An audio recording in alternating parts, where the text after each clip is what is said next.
You want to do what? My father's voice echoed through our pristine suburban kitchen, making the designer light fixtures tremble. His face, already red from his third scotch of the evening, darkened to an alarming shade of purple. I want to start a software company, I repeated, trying to keep my voice steady. I've already developed a prototype. It's a platform that helps small businesses. Absolutely not. He slammed his glass down. We didn't pay for your Stanford degree so you could waste your life on some pipe dream. You're joining the family business. End of discussion. I looked at my mother, hoping for support. She sat perfectly still at our marble island, maintaining her usual careful distance from conflict. The diamond tennis bracelet I'd given her for Christmas, bought with my savings from secret freelance coding jobs, glinted on her wrist. Mom, I tried. You've seen how many small businesses are struggling with digital transformation. My platform could really help. Daniel. She sighed, examining her manicure. Your father's right. This tech obsession of yours, it's not practical. Norton Industries needs you. The company's been in the family for 3 generations. What they really meant was that Norton Industries, our family's industrial supply business, was failing. They needed my programming skills to modernize their outdated systems, to help them compete in a rapidly digitizing market. But I had bigger dreams. I'm not asking for money. I said, I have savings. I just need some time, Time? My father barked out a laugh. You want time to play with computers while real businesses are at stake. While your sister is already making partner at her law firm. Ah yes, my perfect older sister Sophia. Harvard Law, youngest partner in her firm's history, married to a surgeon. The standard against which all my failures were measured. This isn't playing, I insisted. I've already got interest from potential clients. Small businesses need affordable software solutions, and the big tech companies aren't serving them. My platform cooled. The glass shattered against the wall inches from my head. Enough! My father roared, whiskey dripping down the expensive wallpaper. You have a choice. Join Norton Industries on Monday or get out. See how long you last without our support. My mother flinched at the noise, but said nothing. She never did. I looked at them both, my father trembling with rage, my mother avoiding my eyes, and made the decision that would change everything. I choose out. What? I'm leaving. I stood up, surprisingly calm. Good luck modernizing Norton Industries without me. You ungrateful. My father started toward me, but I was already heading upstairs. I had known this moment might come. My backpack was already packed with essentials, laptop, portable hard drive, 2 changes of clothes. My important documents were safely stored in a safety deposit box. Most of my savings were in an account my parents couldn't access. You have 1 hour. My father shouted up the stairs. Then I want you out of this house. I grabbed my emergency bag, my favorite hoodie, and took one last look at my childhood bedroom. The walls still displayed my coding competition medals, science fair awards, the framed article about the app I developed in high school that had caught Stanford's attention. My phone buzzed. A text from my best friend Marcus. Operation Escape still on. Happening now, I typed back. Plan B initiated. Marcus and I had gamed out this scenario months ago, when I first decided to pursue my startup dreams. He had a small apartment above his family's restaurant where I could crash until I got on my feet. As I headed for the door, my mother finally spoke. Daniel, please. Be reasonable. Your father only wants what's best.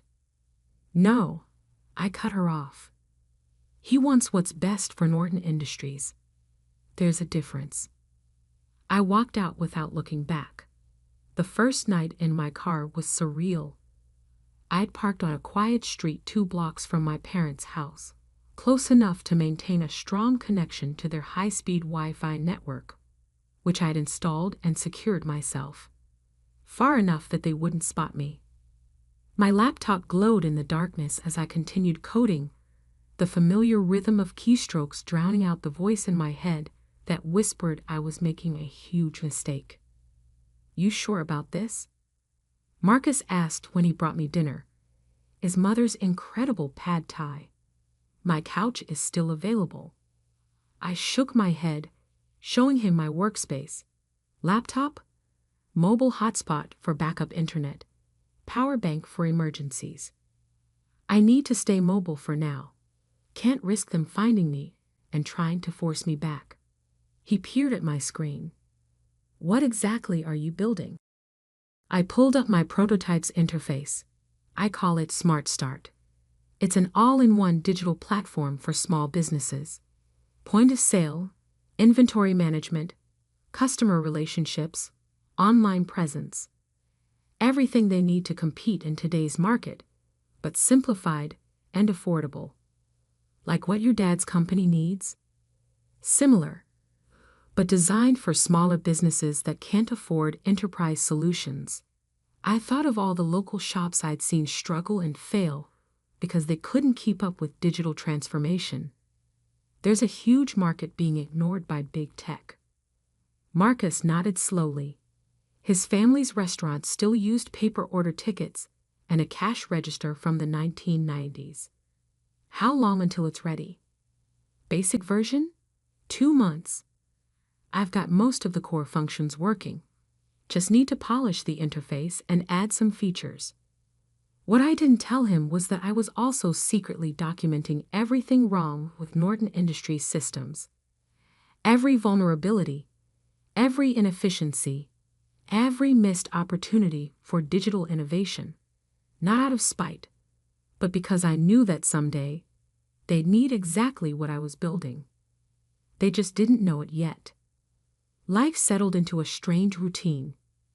During the day, I'd work from various coffee shops, buying the minimum necessary to justify using their space and Wi-Fi.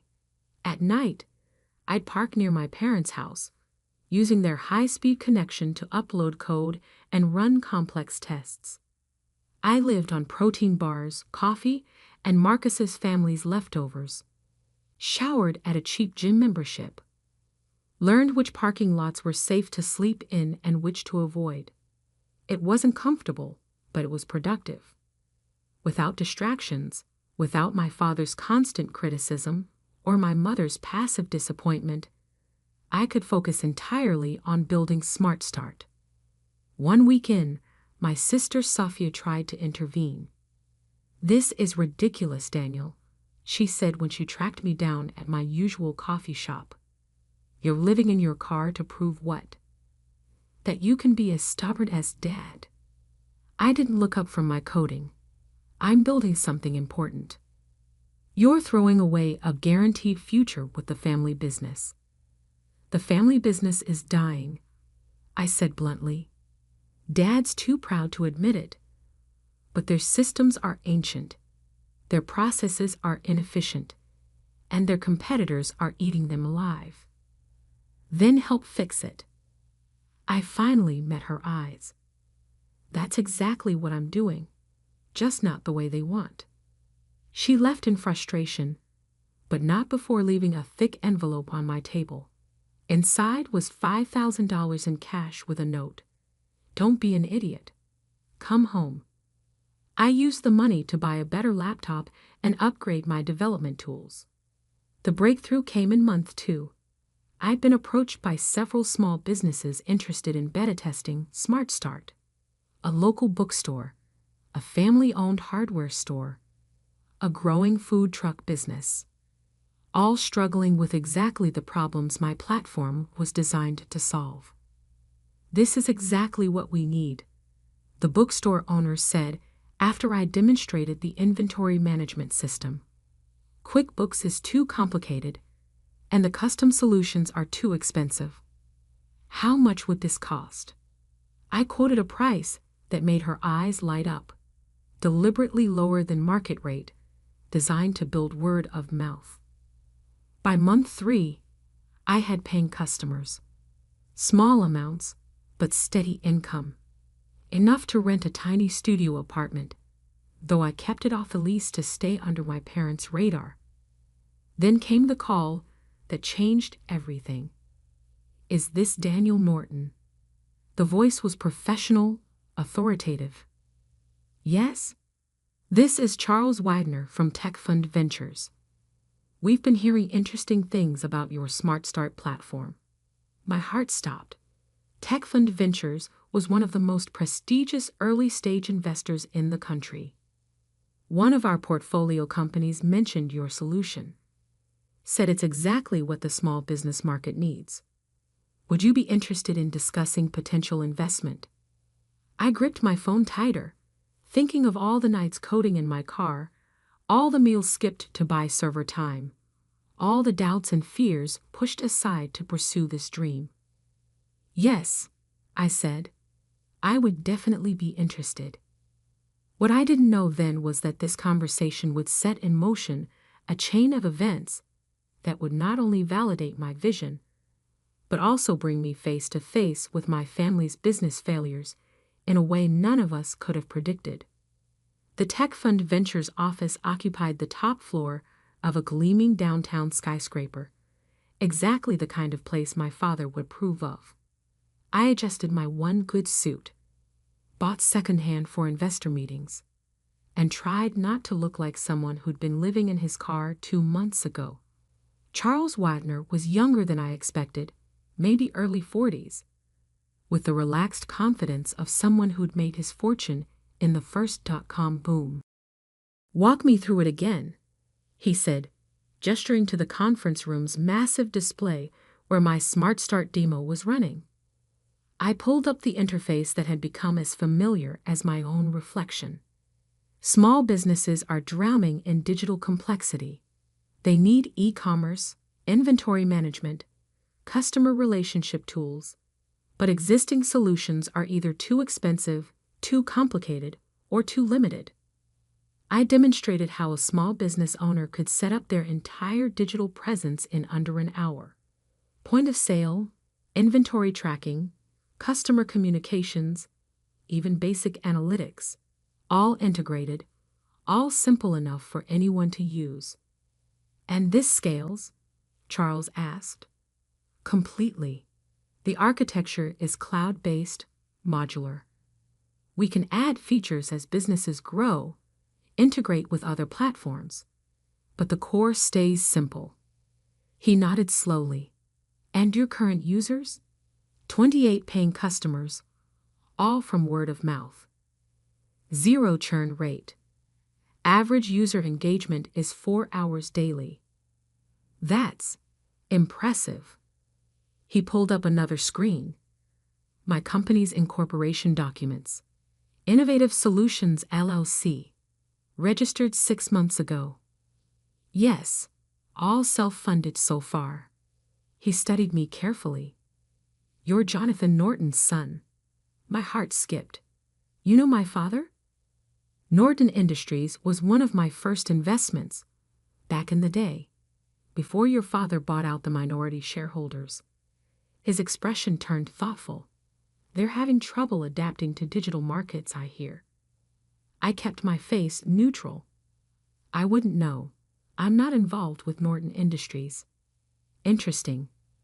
He tapped his tablet, and a new document appeared on the screen. We'd like to offer you seed funding. $2 million for a 20% stake. I tried not to show how my hands were shaking. $2 million. More money than I'd ever imagined having access to. There's one condition, Charles continued. We want you to expand your focus. Small businesses are good, but mid-sized enterprises need these solutions too. Companies like, say, Norton Industries. And there it was. The trap I'd been both expecting and dreading. You want me to target my family's business. He smiled slightly. I want you to target a market segment that desperately needs modernization. The fact that your father's company might benefit is incidental. I thought about all the nights I'd spent parked outside my parents' house, using their Wi-Fi to build something they dismissed. About my father's rage and my mother's silence. About the small businesses already thriving with Smart Start. I'll need full control of the company's direction, I said. No interference with the core mission. Of course. He slid a folder across the table. Have your lawyers review it. But Daniel, don't wait too long. This market won't stay open forever. I signed the deal 3 days later, after my sister Sophia, still a better lawyer than she knew, reviewed every clause. You're really doing this, she said, handing back the marked-up documents. Going directly against Dad's business. I'm building something that could save his business, I corrected, if he's willing to see it. She shook her head. You know he won't. Not coming from you. She was right, of course, but I had a plan for that too. The next 6 months were a blur of scaling up. I rented real office space, a converted warehouse that would have given my mother a heart attack. Hired developers, designers, sales staff. Marcus came on as head of customer success, his experience with small business owners proving invaluable. Smart Start grew faster than even Charles had predicted. Word spread through business communities about the platform that actually delivered on its promises. Our user base exploded from dozens to hundreds, then thousands. Then came the article that changed everything. Digital David versus Goliath. How Smart Start is disrupting enterprise software. The tech press had finally noticed us. The article praised our innovation, our focus on user experience, our ability to help small businesses compete with larger corporations. It also mentioned, almost as an aside, that I was the estranged son of Jonathan Norton. My phone rang minutes after the article went live. Sophia. Dad's furious, she said without preamble. He's calling an emergency board meeting. Why? Smart Start isn't competing with Norton Industries. No, but 3 of their biggest customers just announced they're switching to your platform. I sat back, stunned. We've been so focused on small businesses, I hadn't noticed the mid-sized companies starting to adopt Smart Start. There's more, Sophia continued. Their latest quarterly numbers. They're bad, Daniel. Really bad. The board is talking about forcing Dad out if he doesn't modernize their systems. I pulled up Norton Industries' public financial reports. The numbers were worse than I'd imagined. Their stock had dropped 40% in 6 months. Customer churn was accelerating. Their ancient software systems were literally driving them toward bankruptcy. They need help, I said quietly. They need you, she corrected. But you know Dad will never admit it. I thought about Charles Wagner's words about targeting mid-sized enterprises, about all the features we'd built into Smart Start that could save companies exactly like Norton Industries. Maybe, I said slowly, they don't need to know it's me. That night, I called an emergency meeting of my own team. We're launching enterprise solutions, I announced, pulling up the prototype I'd been quietly developing. A new division focused on larger businesses, built on the Smart Start framework, but with additional features for complex operations. Marcus frowned. I thought we were staying focused on small business. We are. But there's a whole segment of mid-sized companies being crushed between small business agility and big corporation resources. They need what we've built. I didn't mention that every feature in Enterprise Solutions had been designed specifically to solve Norton Industries' problems, that I'd spent months analyzing their weaknesses, building solutions for issues they didn't even know they had yet. The team worked around the clock for weeks. We launched enterprise solutions under a new brand, through a subsidiary company that couldn't be easily traced back to me. The marketing targeted companies exactly like Norton Industries, established businesses struggling with digital transformation. Then we waited. It didn't take long. Norton Industries' new chief technology officer, hired in desperation after their last system crash, reached out within days of our launch. The meeting was set for their headquarters. I watched via secure video feed as our sales team, carefully chosen to have no connection to me, presented enterprise solutions to my father and his board. I saw the moment he realized this was exactly what they needed. Saw him fight against admitting it. Saw the board members' eager questions about implementation and pricing. The investment would be significant, our sales lead explained, but the potential return. We'll need to see other options, my father interrupted. Jonathan, an older board member, leaned forward. We've seen 12 presentations in 2 months. This is the only solution that actually addresses our specific needs. And their track record. Impressive results with similar companies. Another board member chimed in. My cousin's manufacturing business switched to their system last quarter.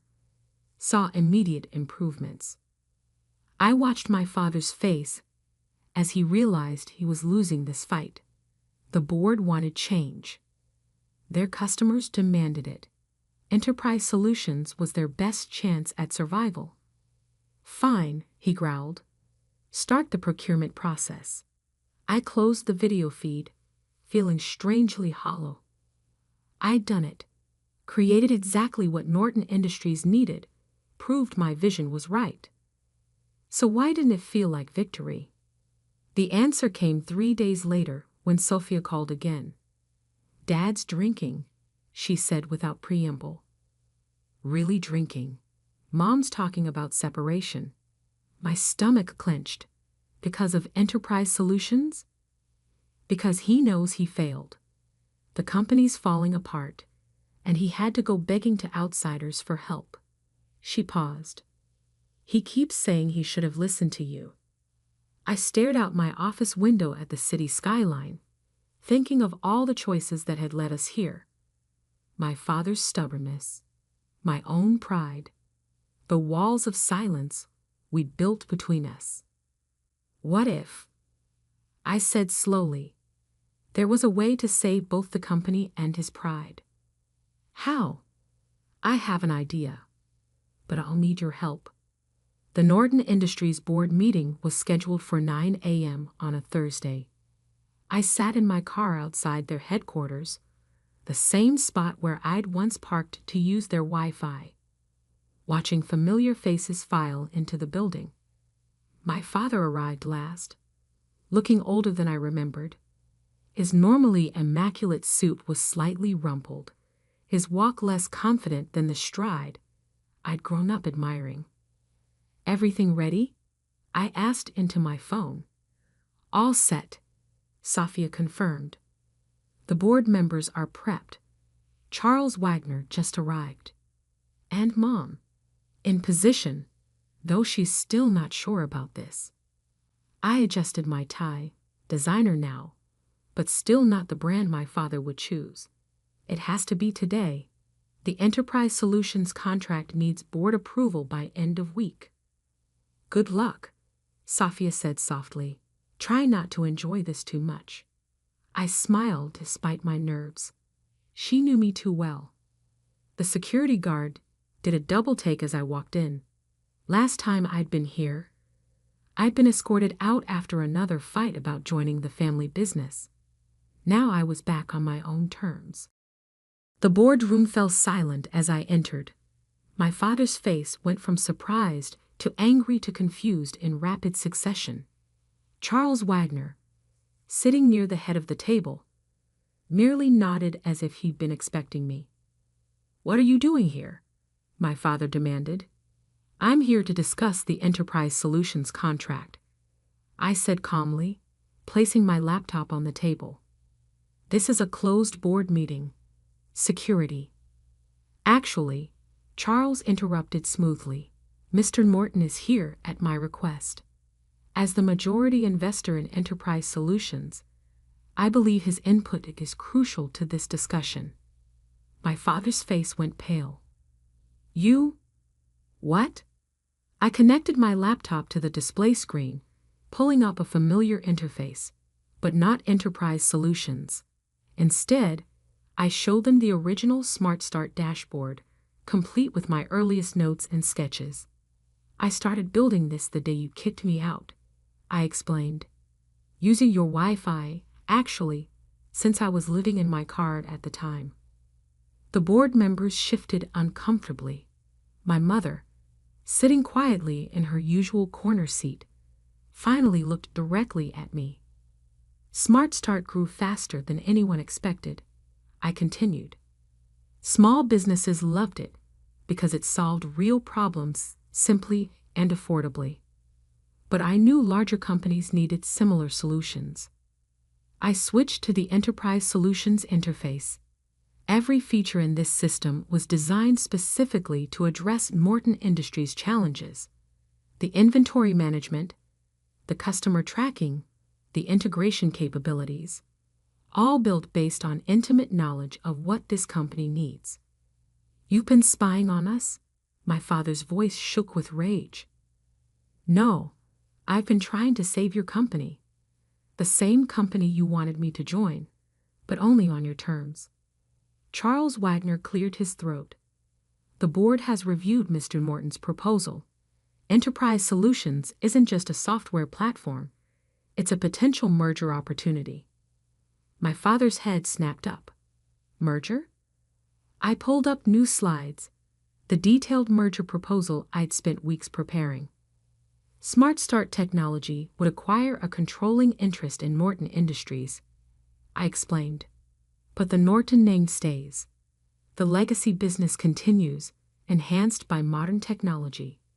And the current CEO transitions to Chairman Emeritus, focusing on strategic partnerships rather than day-to-day operations.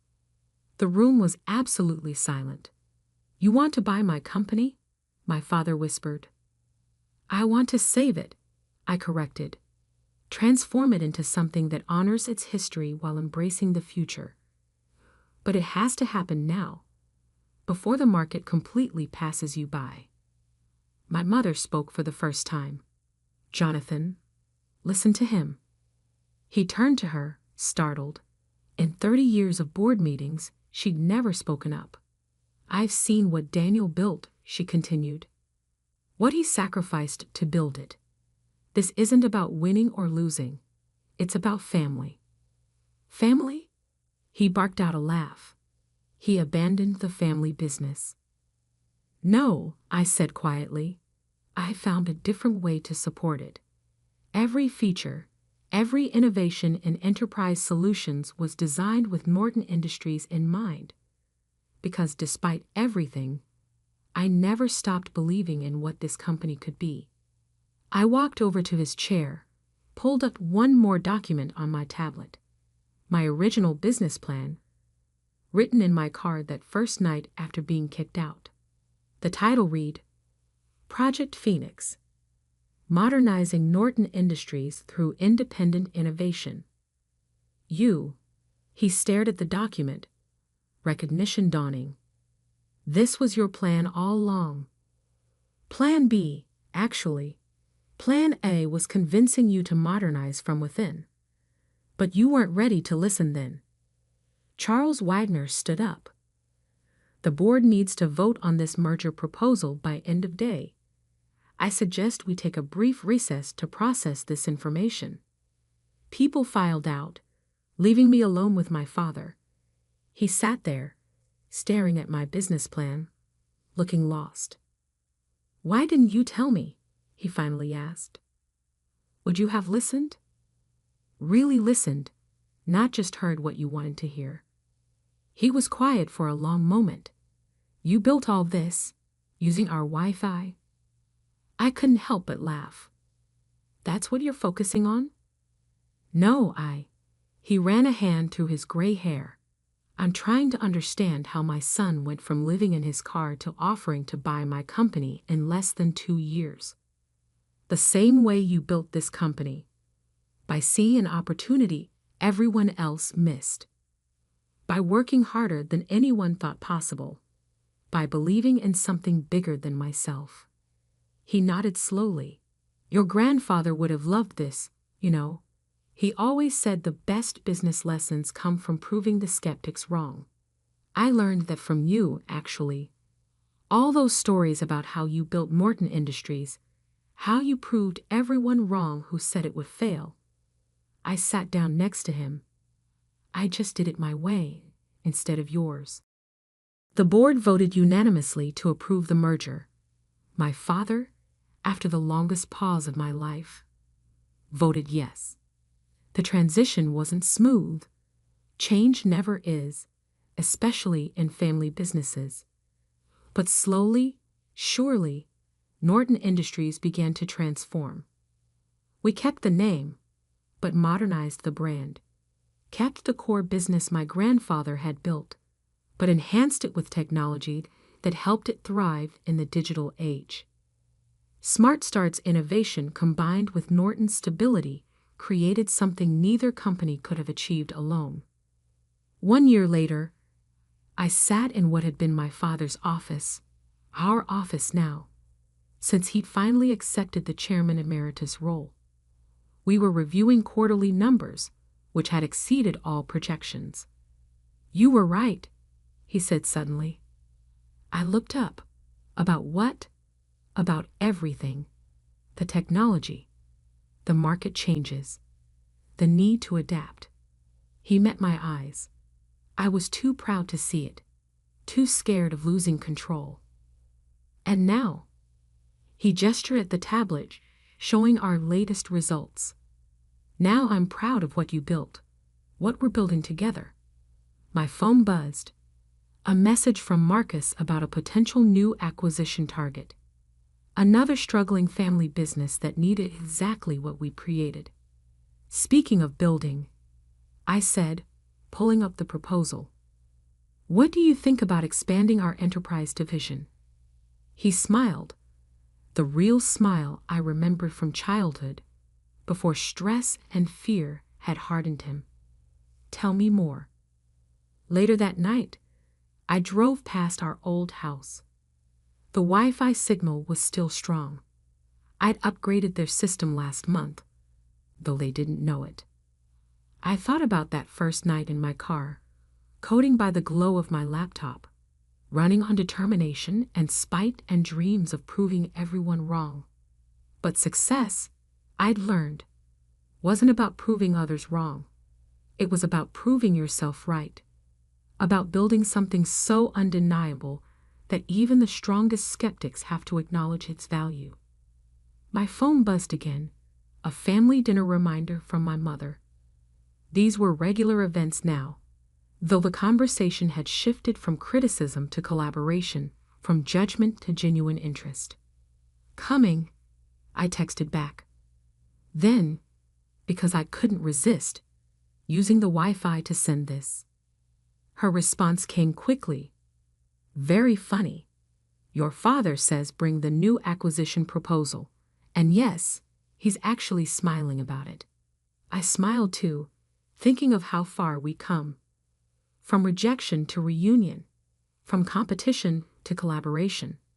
From using their Wi-Fi in secret to helping them embrace the digital future. Sometimes the best revenge isn't proving someone wrong. It's helping them become right in a whole new way.